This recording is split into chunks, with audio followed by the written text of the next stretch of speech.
All right, let me go unmute it. Welcome back, guys, to another episode of Textual Chatter. I'm your host, HD. And in today's perfect live stream episode to listen to while you're at lunch or you working or whatever you're doing, we have Miss Danielle Robertson. She is the owner of Cyberboss Consulting. And she just launched a new app called Kyora IQ, where it's dedicated to help people who are either in cybersecurity or you're trying to pivot from a different industry to get into the industry. And it's also a different app of its kind to where they have mentors, live, live stream training, and other things. But we're going to learn more about her and the app in this video. But first and foremost, if you're still watching with us right now, whether on YouTube, LinkedIn, or X, please just like the video, share it out to anybody who's interested in getting into cybersecurity. But without further ado, let's welcome our guest to the stage. Hey, good afternoon. Hello. How you doing? I'm doing well. How are you? Pretty good, pretty good. So we will skip all the pleasantries and we'll just let you do like a quick little intro about yourself. Great. My name is Danielle Robinson. As Henri mentioned, I am the owner of Cyberboss Consulting, and I just launched Kyora IQ. I have 6 years in the cybersecurity industry as a virtual chief information security officer. But before that, I was actually an investigator with the state of California. I was investigating malpractice complaints, and then my coworker told me to go back to school, get my master's in digital forensics and cybersecurity investigations, and that's how my journey got started. And today, I'm helping people transition into cybersecurity. In short. Thank you for that quick intro. But we actually want to go a little bit more deeper because I've been doing this for 5 years now. So a lot of people, when they are wanting to get into cybersecurity, sometimes they don't think they have the skills or they don't understand the skills that they currently possess to get into cybersecurity. So can you briefly touch on like your career of doing like the investigations, and then we'll circle back in the end of like how that prepared you for your current career right now? Got it. Okay. So actually, if we want to go deep, let me go back a little bit further into Okay. when I started when I was a 911 dispatcher. So as a 911 dispatcher, I learned a lot of skills, right? Incident response skills, analytical skills, because when the police officers would call in, they would ask for me to look up different information in the CAD system. And I learned that I was super nosy. So from there, I decided to go back to school and get my bachelor's degree in criminal justice.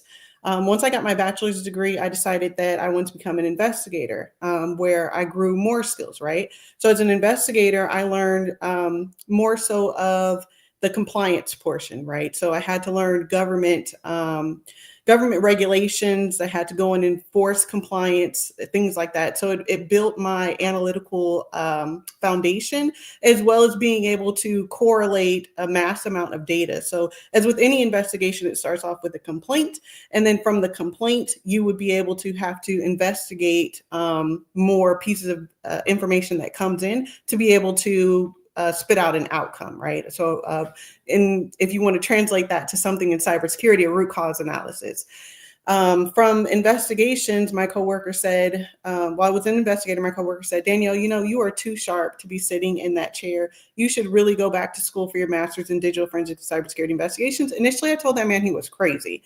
At the time, I was working full time, single mom of 2 children, as well as driving Uber at night to make additional money. But once I seen the amount of money that you can make in cybersecurity, I was like, okay, sign me up. Now, a lot of people say you shouldn't doing it for the money is for the wrong reasons. But if we're being honest, we're all doing it for the money, right? See, as a single mom, I want to make sure that my children are taken care of. So not gonna lie, the money was my motivation when I got started, but I also found that I was really good at it and I loved it. So I went back to school, got my master's in digital forensics, cybersecurity investigations. I graduated in 18 months with a 4.0 GPA. And then I made a post on LinkedIn. And that post kind of went viral for back in 2019. And I had employers from California all the way to Washington, D.C. offering me positions. So I ended up taking a position as an application security analyst. I was hired as an application security analyst, but the CISO was literally training me to be his right hand. So I was in everything. I was overseeing like the security operations center, which was actually in Mumbai, India.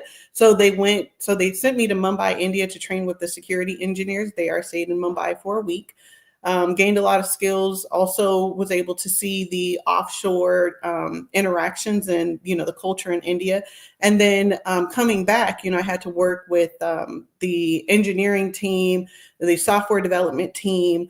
So he had me write the secured software development lifecycle policy. So I learned a lot while I was in that position. I stayed in that position for about 6 months. And then I was quickly promoted. Well, I'm not going to say promoted, but I took another job as a senior consultant where I was an information systems security officer from there.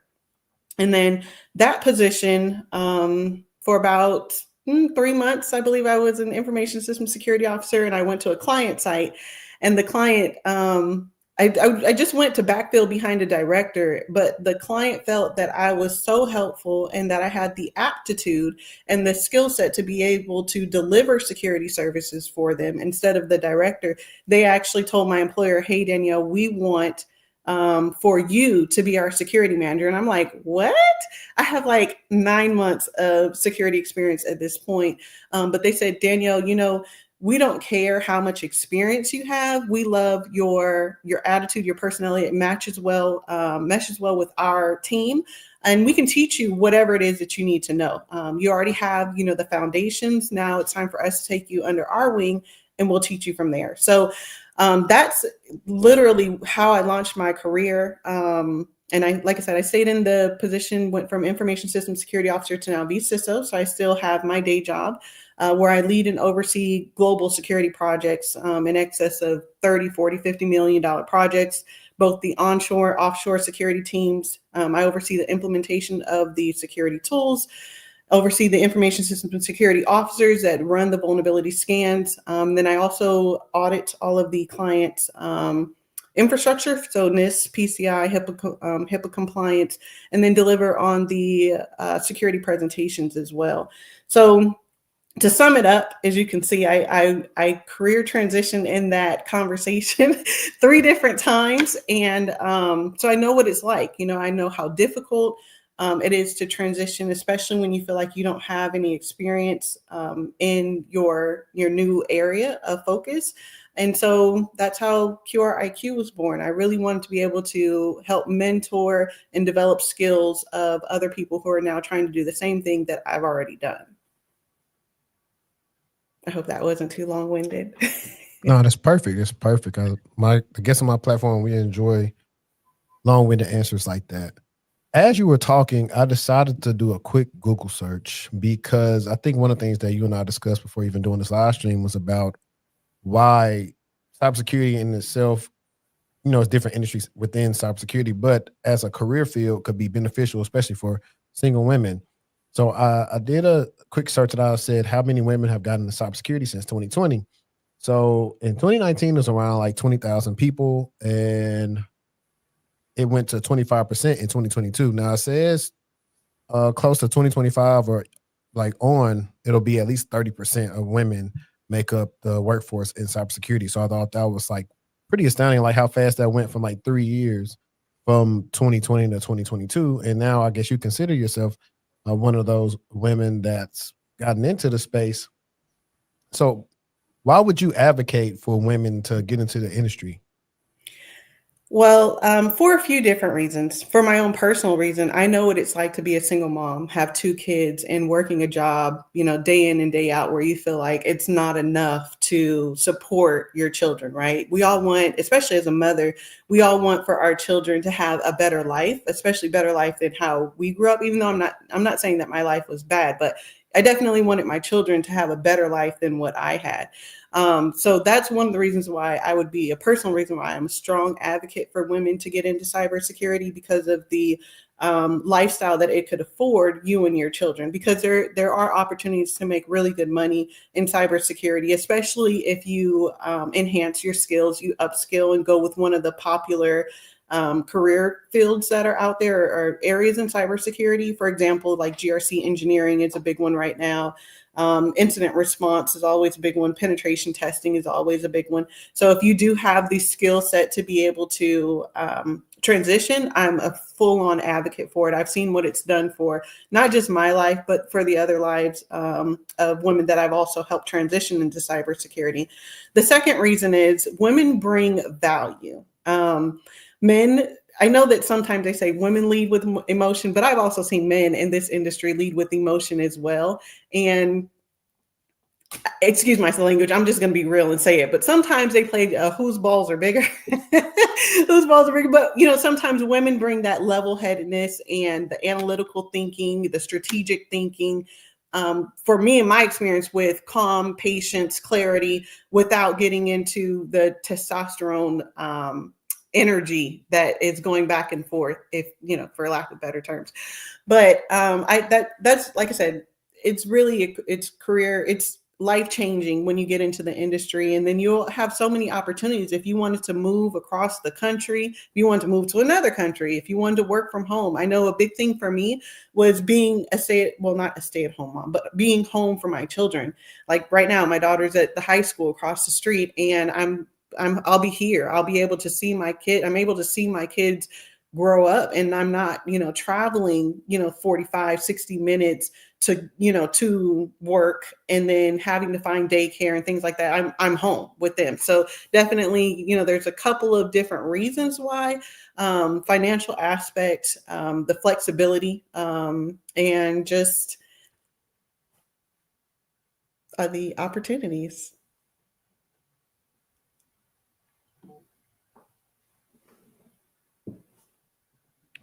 All right. I'm here, Gabe. Thanks for the super chat, bro. Shout out to Pluto Kid. He's in the chat. They said they got certified in July, landed their first role last month. I want to comment on that. I've had a lot of good women leaders actually while I've been in cybersecurity. And like you said, honestly, a lot of the men are in the egos game, or I got the bigger cojones. And that causes companies to get into trouble a lot. And I think it depends, right? I'll say when I've dealt with women in the industry, they've been nicer. They know how to talk to you. And then especially maybe if they're even married, they're used to kind of sweet talking like their person, or even say married or relationship. They're used to sweet talking their person to kind of get what they want. So they use those soft skills. I mean, For sure. think about it. That's how you get the buy-in and for things to get done in the company, is to kind of use those soft skills and kind of figure out, well, what is this person like? How do I get them to give me the green light on this? Or how do I go do this? Like all the same, you just got to go take it on a different level, and hopefully that they'll budge and they want to implement it. Because the simplest things take forever to get done in a big org. I agree with that. But no, I definitely like you touched on the money, the flexibility, and the fact that very much so almost every day there's some type of big incident right now. So I'll say job security, and I know that doesn't technically mean like you can't get laid off, but eventually there'll always be something for you to do. And I know people are kind of scared of AI, but AI is not even at the point yet where like a lot of these companies are lying, like as a ruse of saying like, AI is taking like a lot of these jobs. Like to me, it's not. There's some things that it does, like you got these chat bots and all these other stuff, but that's like low level things.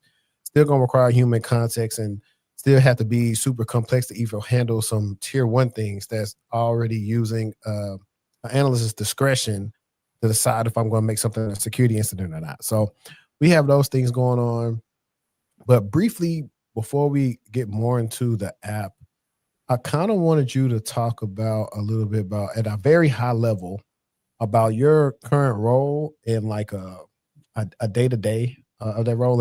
And then the last question would be like, who would you believe would be a good fit to do that type of position in cybersecurity? Okay, for sure.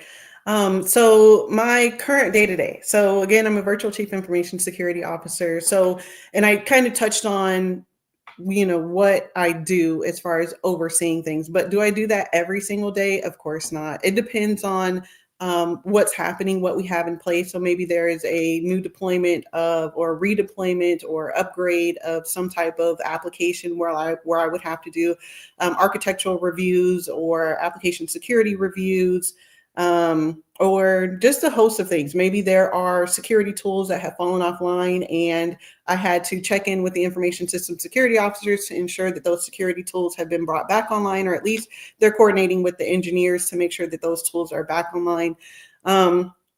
I heavily oversee remediation of cloud vulnerabilities.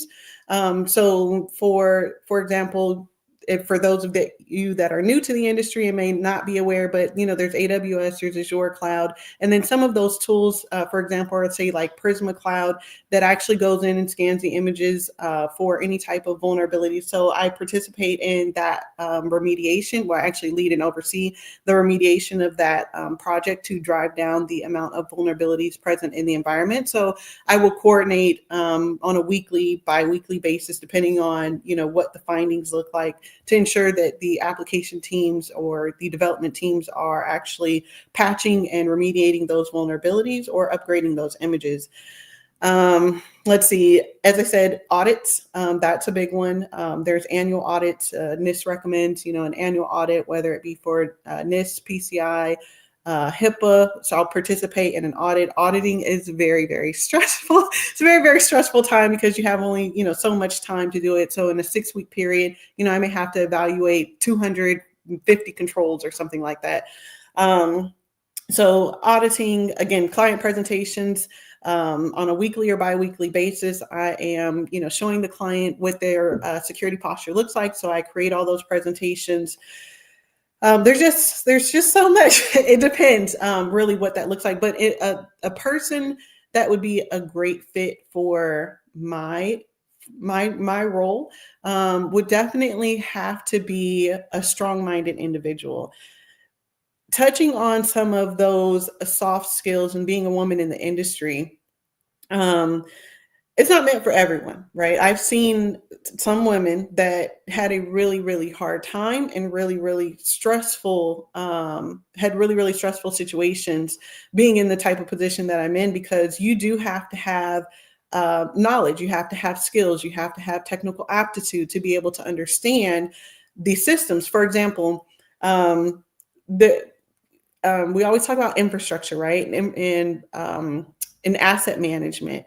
And you have to be able to go to desk side engineering and ask, well, how does the laptop get delivered to the end user? And then you have to walk through those steps, because from the time that the request comes in, say you have a new employee, to the time that it gets delivered to that employee, there's many steps that are involved with that, including ensuring, mobile device management is, put on that laptop. So you have to be able to know how to go to you have to understand the process first. And then you also have to know how to go through each of the engineering teams and even networking and the Wintel team to get it, onto the domain and things like that. You have to be able to know how to pull everything together. And you also have to know how to research. If you don't know how to research and you're just going to these engineering teams and say, help me, what I'm saying? These guys are going to chew you up and spit you out and tell leadership that you don't know what you're doing. So I'm always a huge advocate on research. And some people come to me and say, oh, Danielle, how do I do this? I would like to transition, and ask me questions that they can Google. Don't come to me asking me questions that you can Google. Come to me with like almost solutions like, hey, I have researched this. I'm thinking I can go about it this way, but can you clarify that this is a correct process? So I know that you've already done your research. So when you're in this position, you have to do the same thing with men. You can't come to them and say, hey, I think that blah, blah, blah, but, can you just tell me? No, you need to do a little bit more research and then come to me with, solid questions, so that they don't feel like you're wasting their time, if you will. So again, strong-minded woman, you do have to have tough skin, if you will. I know, for example, when I told you about the client, after 3 months, they wanted me to be their security manager. Well, I actually had our chief information security officer tell me that he didn't feel like I was ready or that I could do the job. And that made me cry, right? Because I'm like, dang, how dare you? How could you say that to me? Like, the client believes in me. At least, give me the opportunity to show you that I can do it.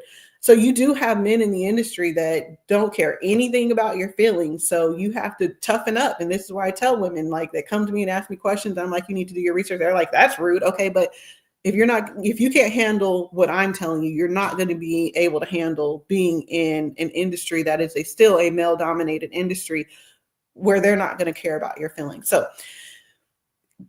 to sum it up, definitely somebody that is strong-minded, has great research skills, great analytical abilities.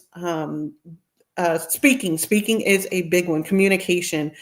I can't stress this enough. And that's why I believe that mentorship and being in the Kyora IQ program is very helpful, because when I first got into the industry, no one knew about like cybersecurity. My mom is like, oh, my baby's in cybersecurity, but then couldn't tell nobody what I did, right? And I couldn't talk to her about it because she didn't understand. So with the Kyora IQ community and you being able to work with the instructors in the application, you'll be able to fluently communicate almost on a daily basis with others, to be able to talk about things in cybersecurity, talk about you building out these virtual machines, how you've done it, how you made the virtual machines talk and communicate and things like that. So definitely communication is a big one, and being able to articulate your thoughts, right? Writing is another big one. And I know you're thinking, well, why, how much writing is involved? Well, it depends, right? If you have an incident that has occurred and the client wants a write-up, depending on the type of environment you're in, if the client wants a write-up of a root cause analysis, or even, leadership wants a write-up of a root cause analysis on what caused the incident, you do have to be able to put in chronological order, what happened, be able to explain it in detail, including the time. So that's back to where the investigation skills came in for me and what made me a strong writer. And then personality. People love me. I'm kind of transparent in what I do. I'm honest. I notice that a lot of people that are in the industry will tell you the first thing that comes to their mind, even if it's wrong. Clients don't like that. I'm not a person that can just, if you ask me something where I can just, tell you whatever is on my mind. I'm very conscious about my credibility. I don't want anyone to come to me and think, oh, Danielle doesn't know what she's talking about. So again, I'm heavy on research. If you ask me a question and I don't know it, I say, you know what, let me double check on that response for you, and I'll get back to you. Like, say if it's on the client call and you have to go do your research, definitely go do your research and then come back with the correct answer, because credibility is everything in this industry as well. So I know you like long-winded answers, but to sum it up, all of those skills will make you strong in this industry as a woman.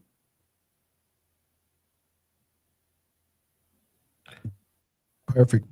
That was a lot, man. I'm trying to circle back to some of the stuff that you said. I think the one guy, Kendall, was just talking about, he don't think it's a male thing about being direct. It's the difference between being direct and actually being direct and hurting somebody's feelings. When you're working, right? When it's for entertainment and you're trying to get views on YouTube, nobody cares about that. It's about being entertained. But at work, you definitely have to use your EQ, emotional intelligence. Shout out to Greg. We had that episode. If you want to learn a lot about like cybersecurity and like why it's a big EQ problem, that's the episode to tune into. But other than that, you said a lot, especially when it comes to listening and getting answers, or how people want you to spoon feed them so much stuff on even trying to get into the industry. And you're like, no. Yep. There's going to be some stuff that there are gaps that you won't know. That's what I'll be for. But this other groundwork has to be done by you, or you won't make it. Right. And a lot of people don't understand that. The days of them just hiring people, giving you a lot of money, and then letting you figure it out is over. A lot of companies are much more leaner. You've seen from all the firings in tech, because they overhired in the pandemic, they are leaning out for sure. They are trying to see who actually is valuable to the company, who knows how to do their work. And so you're going to have to pay attention. And one of the best ways to upskill in your career is to have a mentor. Yep. For sure. The other aspect to that is that a lot of companies are hiring folks overseas, right? The Philippines, you can go and get resources for a fraction of the cost that you have to pay someone in the US, but all of the decision makers are remaining here in the US. So if you put yourself in a position to where you are now the decision maker, and you are an asset to the organization, then you avoid being, laid off, or your position being handed off to an offshore party, right? Because for one of the reasons, nobody is safe, right? Anybody can be laid off. But one of the reasons why I feel so confident in the position that I'm in is because I've made myself an asset to the company, right? The clients are fighting over me at this point. It's like, oh no, we want her full time. We need her full time. She's been, the most helpful person that we've had, the most knowledgeable one. And so if you make yourself an asset within the company by your knowledge, your skill set, your aptitude, your eagerness, you're hungry. If you're a hungry person, you want to learn. You set yourself apart. For sure. I definitely feel like that works the best when you're a consultant or you're like working for a client. Because I went through that too. Like one of my jobs where I pretty much became like a go-to guy. And it made stuff so much easier for you. Pretty much could do what you want because they know you're dependable and you'll get the job done. So I definitely feel you on that. We got some people in there talking about they need a mentor. So I told them to join the app. And it was one thing I was going to say. I'm trying to see if I can remember it because we already talked about researching and getting answers, taking criticism, emotional intelligence. Pulling it together. I think that was a good analogy because I think the hard part too of when people want to get into the industry now is the theoretical knowledge is there, but understanding how does it tie into actual practice or being practical. I think that's the thing that people are are missing. Like you talked about if you're shipping a laptop, like what happens in that whole process. It's kind of some things that people skate over. Like matter of fact, that reminds me of guys. You watch the show. Fannie Marie was on the show. She has this TikTok. I wish I could pull it up right now if I had it like bookmarked. But she was talking about how her job was to send these iPhones out for work, and somebody broke into her car and stole them. And so even think about the process of like you said, how the assets getting there, or are they already imaged? So even if they do get stolen, they can't do much with them. Right. So all those different things that happens, and I want to also comment on the offshoring thing. People do hate this administration, but I think that's something that they are probably going to try to maybe lower a percentage of how much companies get that cheap help and make them keep a lot of that over here. Cause it's like, okay, at this point, you can't get all the cheap work over here. And then now nobody has money to buy anything. Something has to give. And cheap doesn't always mean better. A lot of them are very good. If you give them an SOP and say, do A, B, C, and walk across the line and hold your nose, they'll do it. But anything out of scope of that, they may not do it or understand it. And then that's going to be your issue of why, like you said, the decision makers are still over here because they have to figure out, okay, we got to figure this out because they don't really know what they're doing. So hopefully that they address that. They kind of address that a little bit with the visa thing. Kind of sucks for some people if they're, not able to stay here, be away with their family. But I mean, it is what it is. You have and it's not a political podcast, by the way, guys, but just even if I'm talking on a lower level when it comes to blue collar workers, you got a lot of people that's undocumented, that's undercutting what other blue collar workers want to charge for their labor. And now it's harder for them. It's just a trickle down effect. So things get worse before they get better. That's kind of what I would say.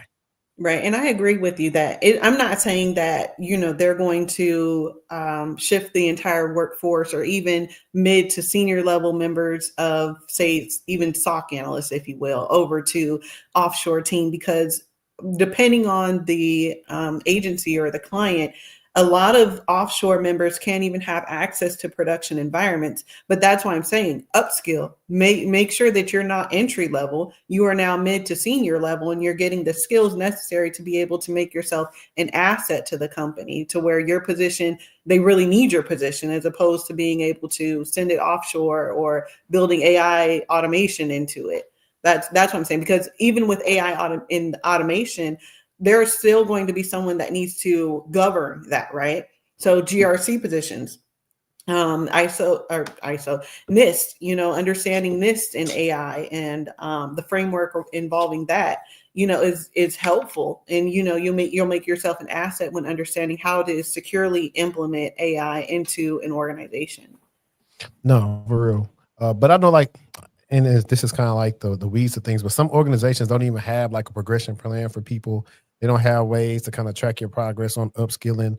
So that's just another way why it's hard and why you have to go seek outside help to help you upskill, come out with a plan, solve problems for your organization so you can get your experience and leave.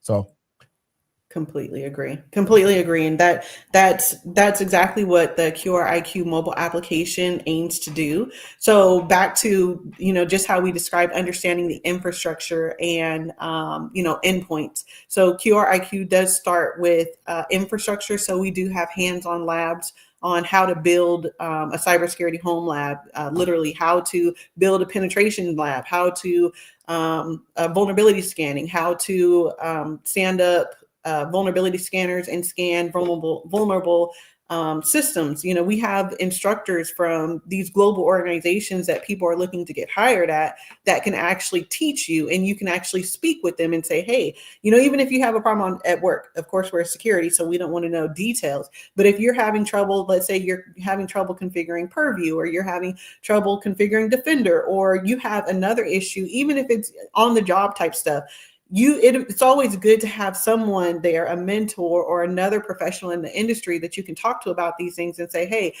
I'm supposed to be implementing this configuration, but I'm stuck. Can you assist me? Just to have that additional support there, can, make or break your career sometimes, because sometimes people, they're so frustrated in what they don't know that they tend to kind of give up or just kind of space out. I've seen the posts, in the groups that say, my job said that I lack technical skills and, XYZ. So we're saying, get a mentor, get someone that can help you through things when you're having challenging moments, because these jobs, like you said, they're the days of just giving you a job is over. Now they want somebody that can come in and hit the ground running. So if you have a support system there that says, that you can call on when you are having trouble, even if it's on the job, to say, hey, I got this issue.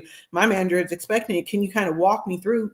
I have instructors from all organizations. Not only am I just about in every single class, but I have, red team penetration testers. I have cybersecurity engineers that are vulnerability management, specialize in vulnerability management. I have threat detection, dark web hunting, whatever it is that you need. We have someone on the platform that would be able to help guide you on your journey.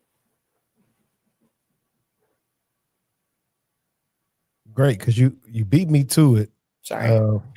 No, you're good. You're good. I was going to say, what separates your app from Try Hack Me, Hack the Box, TCM Security, Pluralsight, LinkedIn Learning, any other thing? There's so many different ones that's out there, and I think the biggest one is the ability to talk to somebody in the industry that specializes in what they're talking about. Because we've been in school, we've worked, learn from these people who are teaching us something that they've never done.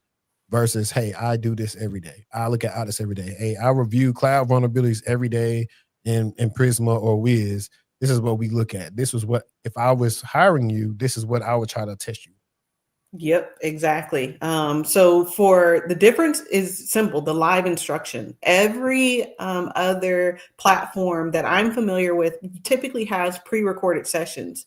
The only platform or only, I guess, kind of area would be your local college, right? Where you would have live instruction from someone there. But I mean, you're paying what, $3,000 for maybe a boot camp, or $20,000 for your bachelor's or your master's degree. Whereas with Kyora IQ, it's $99 a month. And then you have access to multiple instructors. And then some people said, well, how are you making it so affordable? If I go to CompTIA for a boot camp, they want $3,000, but you're telling me that I can get CompTIA certification, live instruction, on the app for $99. Well, that was the purpose of creating the app. I wanted to make it affordable for everyone.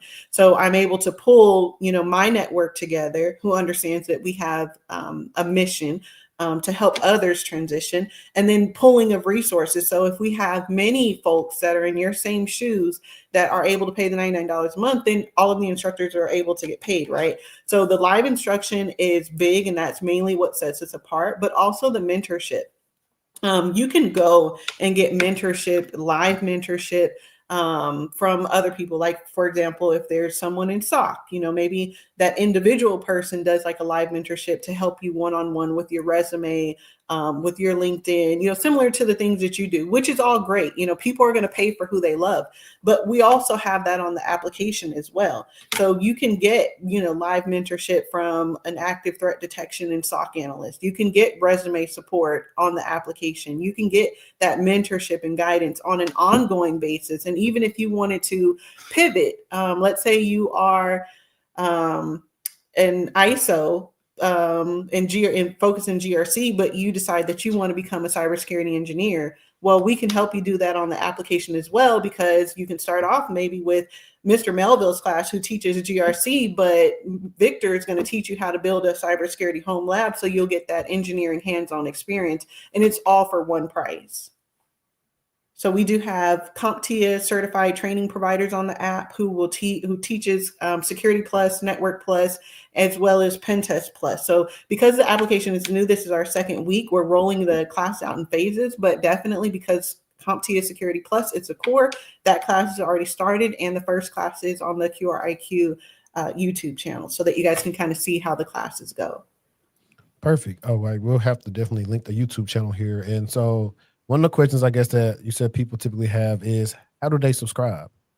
So you download the Kyora IQ mobile app. And then once you download it, you do have to sign in. And then at the top right-hand corner, you'll see a pro at the top of the screen. You click on pro and then you hit subscribe. You can literally check out. It'll take you to a web to make the payment.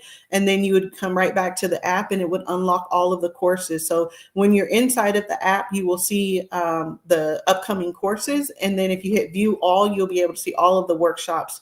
And then if you wanted to cancel there, it's month to month. So if you can't afford it 1 month, you just cancel right there in the app. And then when you wanted to come back, you can do that too. I tried to make it, when I was writing the requirements for the app, I tried to make it as simplified as possible. They say, and then that's another thing.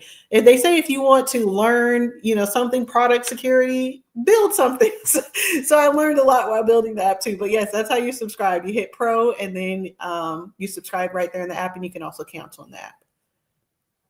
Perfect. So how do people know what career pathway aligns with their skill set by, like, if they sign up for the app? So that's a good question. So now that's a question that we get all the time. So I did create an initial video, which is on the Kyora IQ YouTube channel, and it's the full, the app explainer video. And so what I go through is all of the the bulk of the career paths, at least the core foundations. And then I also listed how, what beginner certifications you would need for that, as well as the classes that Kyora IQ has that aligns with those certification paths. But then the other part is really talking about it, right? That's where the mentorship comes in. So maybe you watch that video and you're like, well, I'm leaning towards being a SOC analyst, but I don't know that my skill set really aligns with being a SOC analyst, right? So that's where you would come in and say, well, we have career progression classes where you would come into and speak with an instructor and say, okay, well, my background is, let's say I'm a paramedic, because you can really be any, come from any area, but you can say, I'm a paramedic and I have this experience as a paramedic. Then we would look at those transferable skills, right? So incident response, quick thinking, analytical thinking, all the things that you would need to be successful as a SOC analyst. So we tell you, yeah, your experience aligns, but maybe you come from the background of being a teacher, and maybe your critical thinking or your incident response or your that skill set just doesn't align. Maybe you need something more like GRC. I mean, it requires some critical thinking, but it's more so analytical, right? So maybe we'll sit down with you and evaluate, what best aligns with your skill set. And then I'm a big advocate of ChatGPT. Put your resume in ChatGPT and tell it to act as a career expert and ask the ChatGPT, what your career align with. If you don't want to, if you're not on the app and you're just kind of like want to see, I'm an advocate for that too, but there's many different ways that we can evaluate it. And then if you start something and you're just like, this is not for me, that's okay, right? Like, I know when I was studying, when I was back in 2018, I made a post and I was saying, I want to be some threat intelligence professional. I'm studying for this.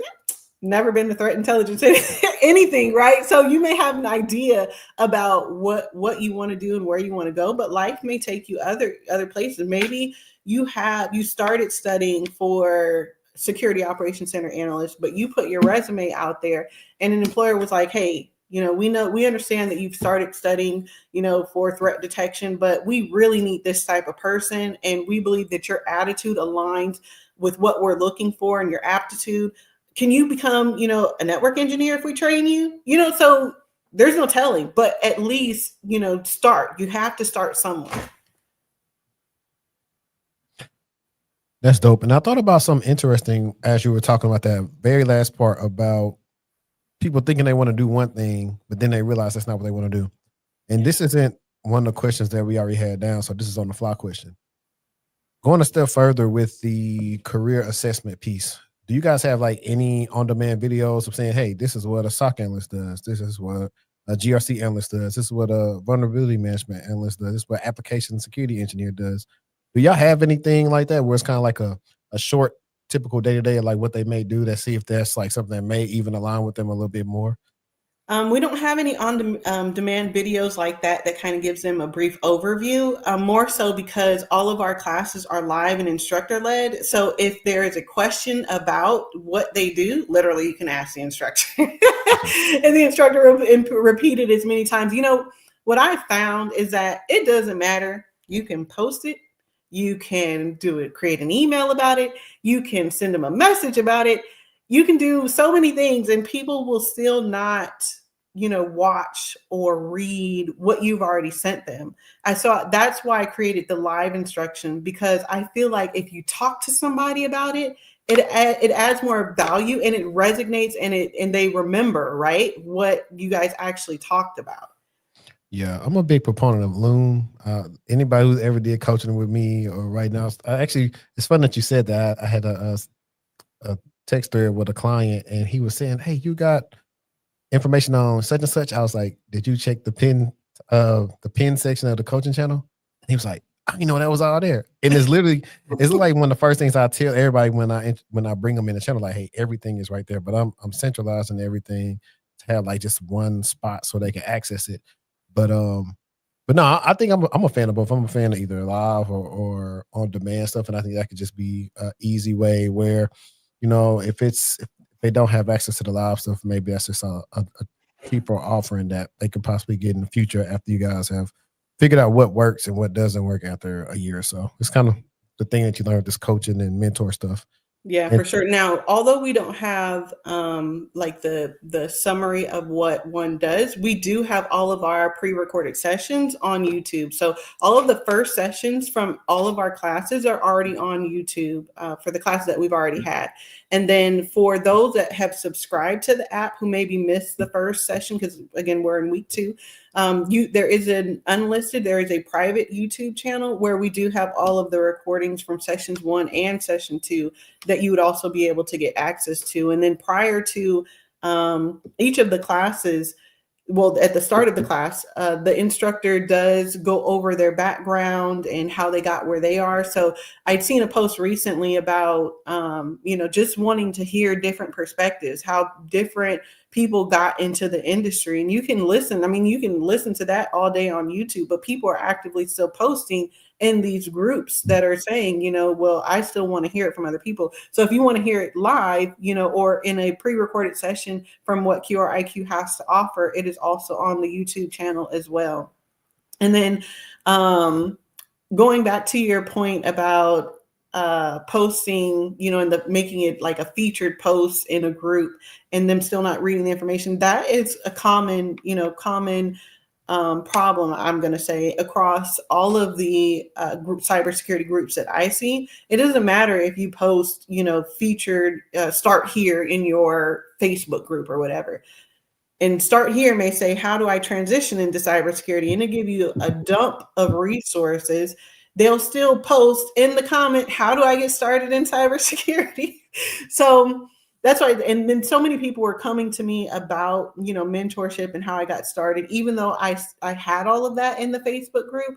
I just decided just to create an app. Let's talk about it. And it just seems like so many people are doing, especially for the ones that we already have in the group, are doing so much better. They're getting the hands-on. They're being able to speak to the things that they're building, and I really feel that their learning is being reinforced with each class that they attend. Because what I'm hearing from my instructors is that so and so was in the class today and they were asking so many good questions. And I'm like, yeah, they attended, Victor's class and they were building a home lab. So now that they're in the Security Plus class, they've already kind of got an idea of what's going on. So again, I'm a big proponent of let's just talk about it. Because if you can articulate it, right? Because most people, and I've had this too, hey, I sent out a resume, I have an interview, but can you help me prep for my interview? I don't know what to say, because they've done all of these pre-recorded sessions and they haven't talked to anybody about it.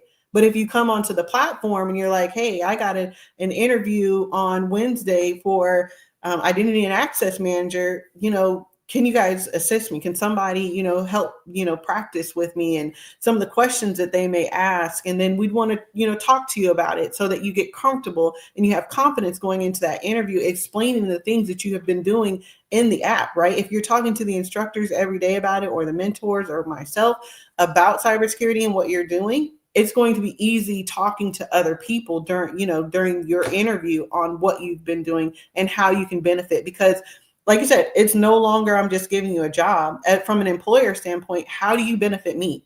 Does your resume have a summary?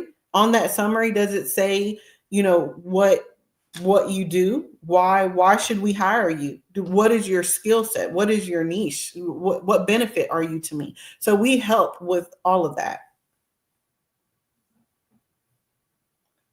Yeah, actually, wish Sierra was in here because I don't really agree with summaries or objectives for people that are entry level, just because to me it's kind of like a waste of time and their resume is only getting looked at for like 6 or 7 seconds. Now, people with extensive specialized experience, they should have some type of summary of like what their skill set is. I think that helps them. But anybody else, get to the meat and potatoes as fast as you can. I'm a proponent of summaries, but I've always done a summary, right? So even like going back to the time where I was trying to transition from I was going from 911 dispatcher to an investigator, and I didn't quite like when you're applying for state service. You don't just do a resume, you do a statement of qualifications for a lot of jobs. And that statement of qualifications is, for a few different reasons, but one of them is to see, how can you benefit us? We want to tell us, where your value is and how you could be an asset to our team. So one of my biggest things is I have the ability to figure things out.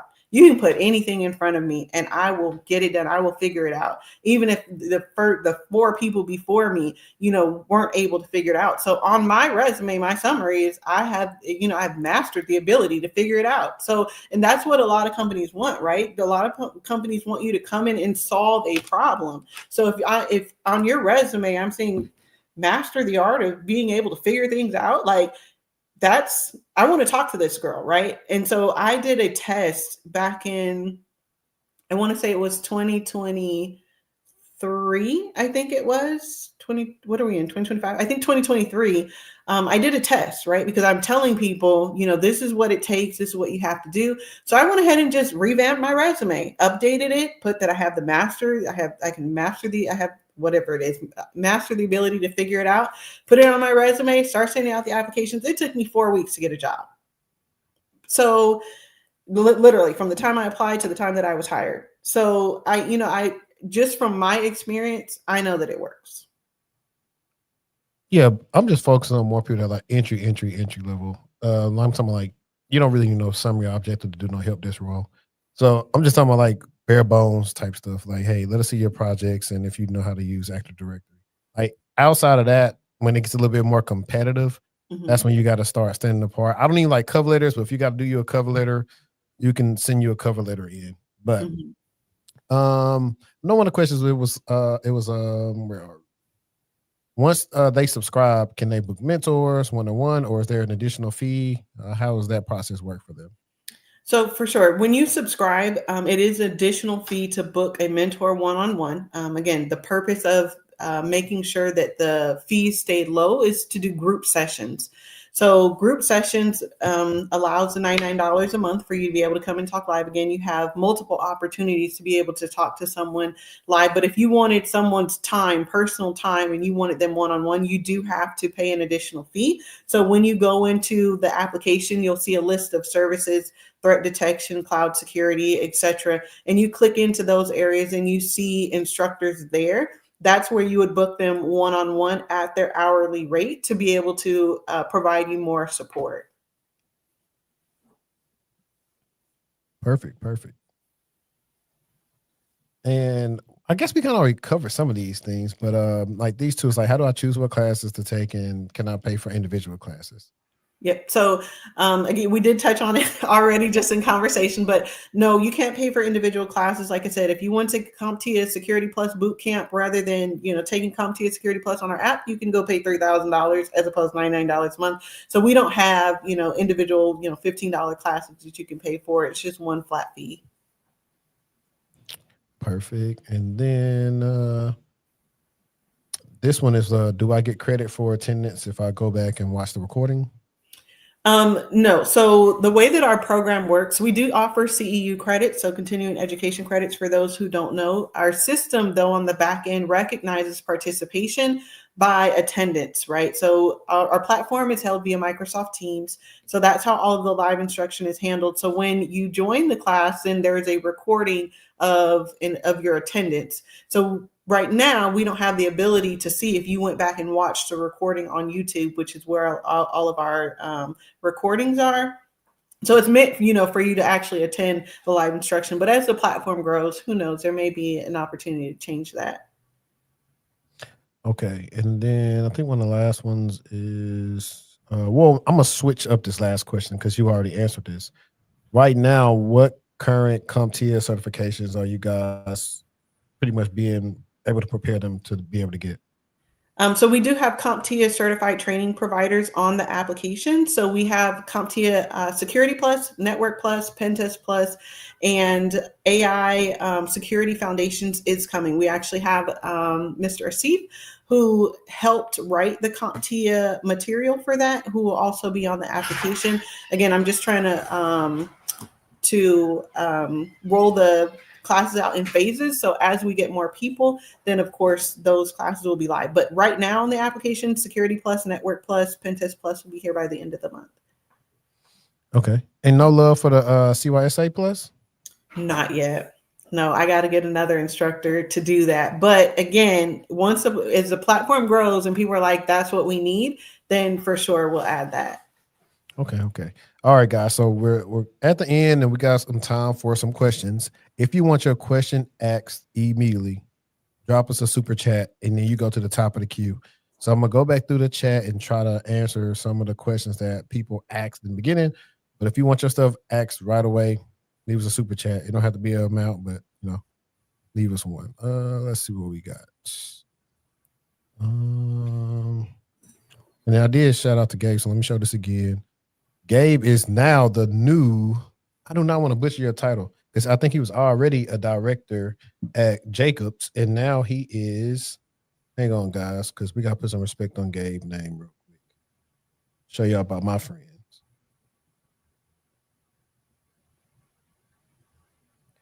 He is now the executive director of OT and cybersecurity at Jacobs.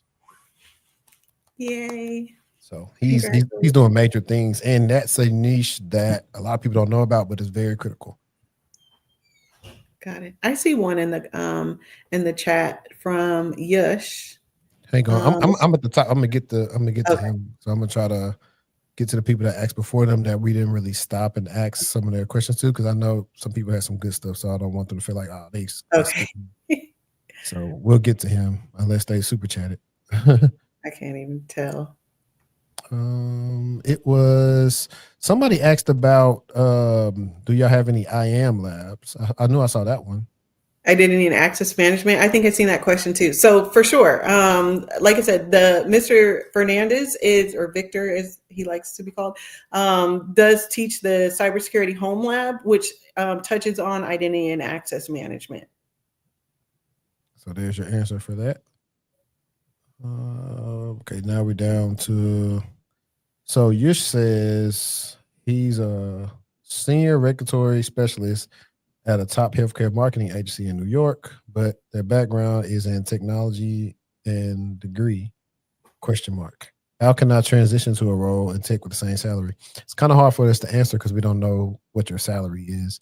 And I also don't really know what a regulatory specialist does. I'm going to make an assumption that it may be based around compliance of whatever you have to do. You can let us know in the chat and then we could probably give you a quick answer about that. Yeah, so for sure, going from a regulatory specialist based on like the assumption it's some type of compliance. Like I said, investigator had regulatory, state of California regulations, right? So you would be perfect to transition into more of a GRC role. Definitely start with your Security Plus certification. I'd also look into the Certified Information Security Manager certification and get some hands-on experience building a home lab to enhance your skill sets. Would also make you a good candidate to be able to move into a mid-level position in some type of GRC role. So they just comment in healthcare compliance with FDA regulations for marketing healthcare. Yeah, same answer. And you can even apply at a hospital.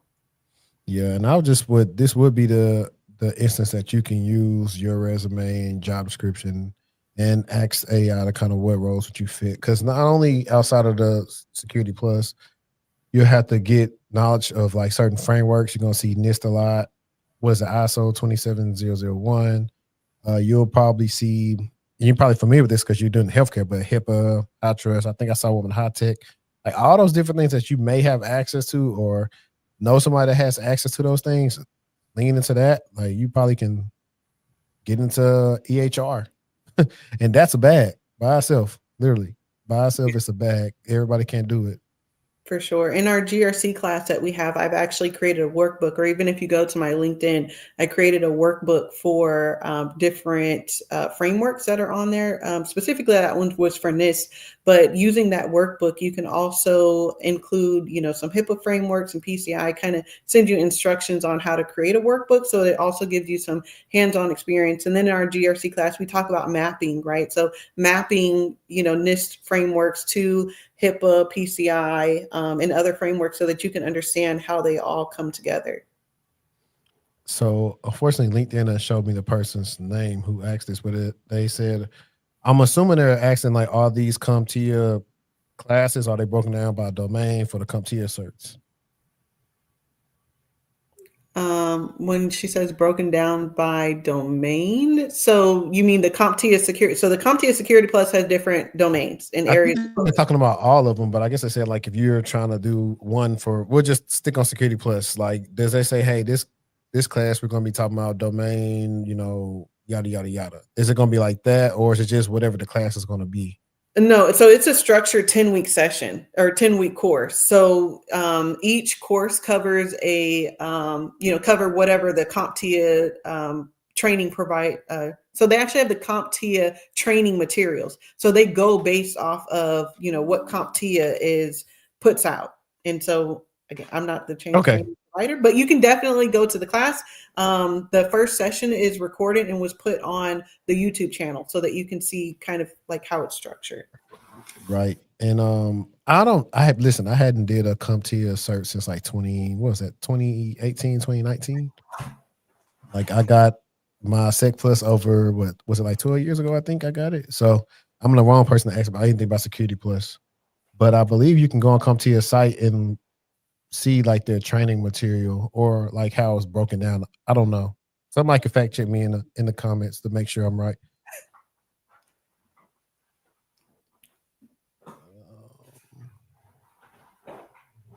Yeah, I think that's, let me see. Okay, so this person, okay. So they're transparent, so I appreciate that. And I think this is doable. because you probably have some high income skills with what you've been doing in healthcare. Yep. It's literally, I just had this. I mean, I made a post about it on LinkedIn, on X, and on IG, but I literally just had the same situation with a guy that's doing pretty much IT help desk work in a hospital, not knowing that he's got 6-figure skills on the stuff that he's doing.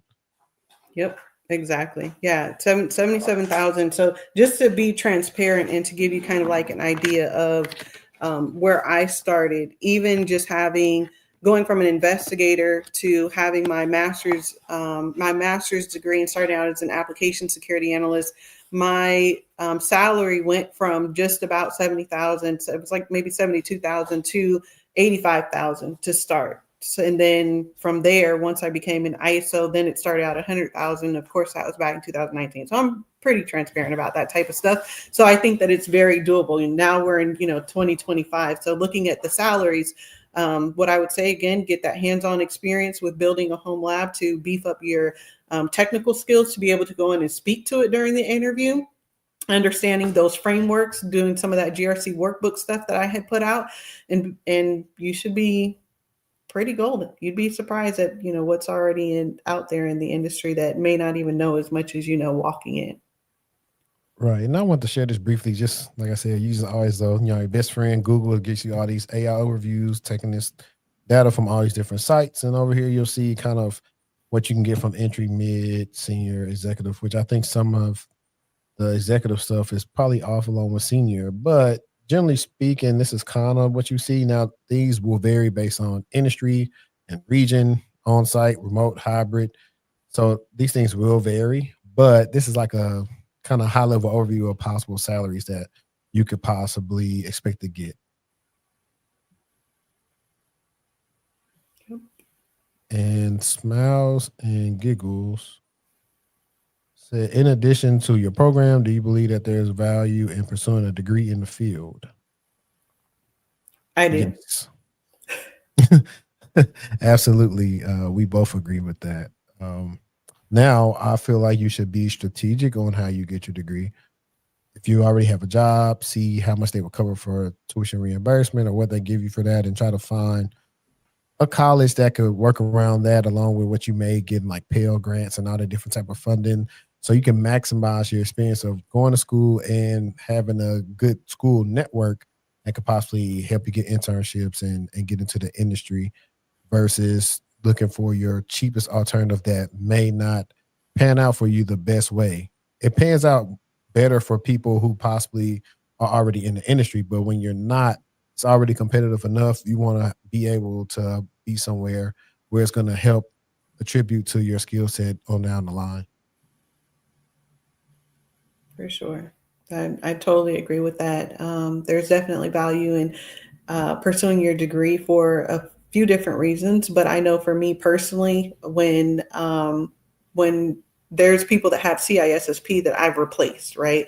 People said that clients may have said, we want someone with higher credentials, and I come in and my employer shows my resume to the client, says, "Oh, she has a master's degree in digital forensics, cybersecurity investigations." The clients are blown away. Right. So, it just looks really good sometimes on a resume, and can get you those better opportunities, or other gigs where clients are asking for, someone that looks really good on paper. Yeah. Funny enough, like I used to want to do, like, that's how I wanted to get into cyber. I did a forensics class in undergrad, but it was so hard to find a forensics job back then, and just not even knowing how to get into forensics. But it's very cool, especially all the stuff you get to do and do those investigations, all type of crazy stuff people are doing on their company machines and thinking it's deleted. It's a lot. We Yes. got room for a couple more questions. Would you have Okay, I something just to want to throw in there really quick. So we actually have a lieutenant on the application. I'm just waiting for a couple months to bring him on, but he is a digital forensics analyst or digital forensics expert with a police department. So we will have digital forensics on the app as well. He'll teach you hands-on. Perfect. Sorry, I just want to throw that in there. No, that works perfectly. I mean, they have platforms where you can kind of do the stuff, but getting them to talk about, I mean, as much as they can talk about a certain scenario and why you would go here first, or what's the common thing that you see people do, when you did all these different investigations, is much better than, okay, hey, here's this Linux box. You're going to go here and go here. It's just not the same. So Right. I like that. Just had another question. He said, funny question. How important is your name on your resume? Can we speak a little on the psych, or is that not that deep? This is actually a good question. A lot of people struggle with putting their names on there. I think Jermaine shared this on X, like this actual live stream, and he's made countless tweets about how I think like he was replying as Jermaine, he wasn't getting hit back, and then he changed his name to something else, more a little white presenting, and he got some callbacks. So that is a thing. Like I'm pretty sure that Christian will probably get a call back before Leroy. How they judge these things, even though I think the new softwares are actually supposed to strip away all the information and just focus on the skills. We know that's not the case all the time. Definitely not the case. And I think you should put your name. I know from an employer perspective, because I had to hire for my instructor, so I put in an announcement out on Indeed. If I had a resume that came in with no name, I would just toss it, because I don't think they're saying they're not going to put no name. I think they're just saying that they would put a different name, like just a short name. Like, some people have a name that honestly they may not be that fond of, and so they want to put something that seems like it's a little bit more important. Hey, I go by like if your name is Randall, hey, call me Randy or whatever. Like they may do some stuff like that. Now granted, other people, I don't know, that's a good podcast episode that I want to like flush out and do some deep dive research and ask about that epidemic of changing your names and how much does your name matter on a resume. There are studies about that, about who gets called back more with the name. So that is a thing. But I want to see, based on those studies then up to now, is it the same? And I know, listen, if you're applying on Workday, I mean, you might as well, go ahead and say, no, you can deny it.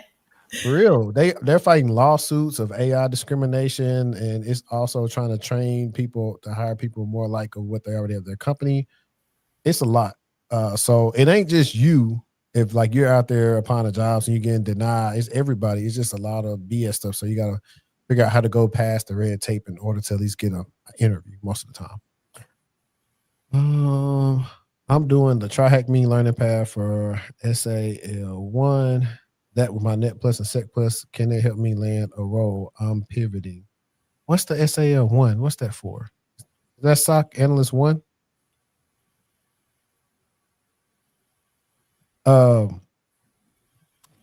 Let me know what you let me know what that stands for, and I'll let you know. Okay, yeah. So they did say SOC Analyst 1. It can, but I mean, I'm gonna just tell you straight up, the best thing that I've seen people at least get callbacks for having on their resume is Blue Team Level 1, to be totally honest. So that's what I always tell people, to kind of get a Blue Team Level 1 and then start moving based off of that. And a lot of people start seeing a lot of instant success just from getting that certification, because it's not an ABCD test, it's a practical test. And so if you can pass that, you at least have the aptitude to work in a security operations center. Now, of course, you still can get Sec Plus, because you're going to see Sec Plus on most job descriptions. But when it comes to actually doing the job, you got to be able to go pass that test and be able to compete. All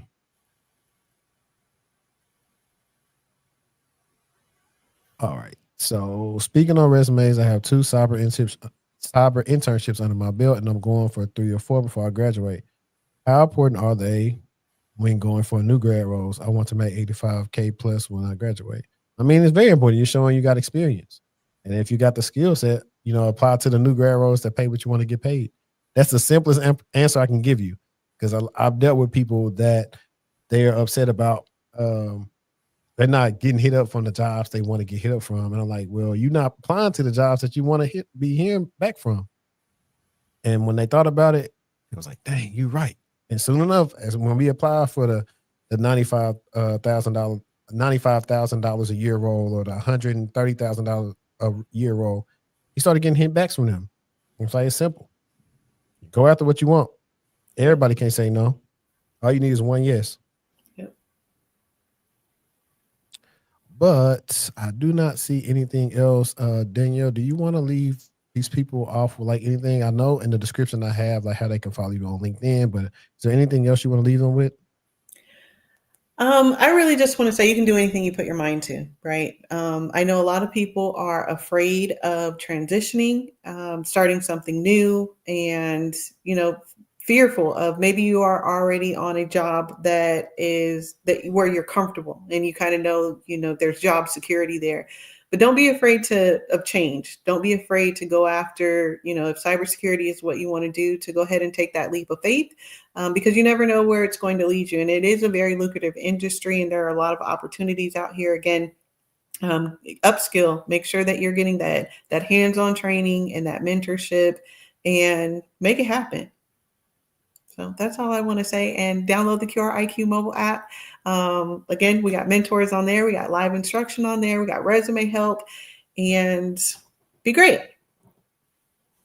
Yeah, outside of Danielle, some other people that you've seen on the platform are part of the Kyora IQ app. So definitely check that out. A lot of good people with good knowledge on there.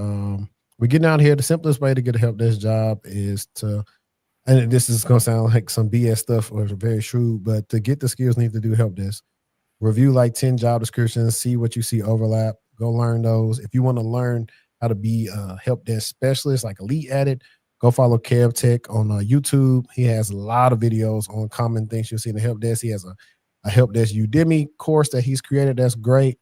And yeah, learn the cloud too. Learn the cloud, learn the basics, Linux, Windows, all that type of stuff. Just learn them at a foundational level and you'll be able to compete. And then you can kind of figure out once you get the help desk what you may want to specialize in. Yep. But appreciate everybody for tuning in. It's been a great stream. I think it was pretty cool, a little switch up to give y'all midday stream. Let us know in the comments on the replay if y'all want us to do more midday streams, and do y'all want us to start back going live, because we kind of stopped going live as much. But if y'all want us to, just let us know in the comments. But as always, stay textual, and we out. Peace. Bye.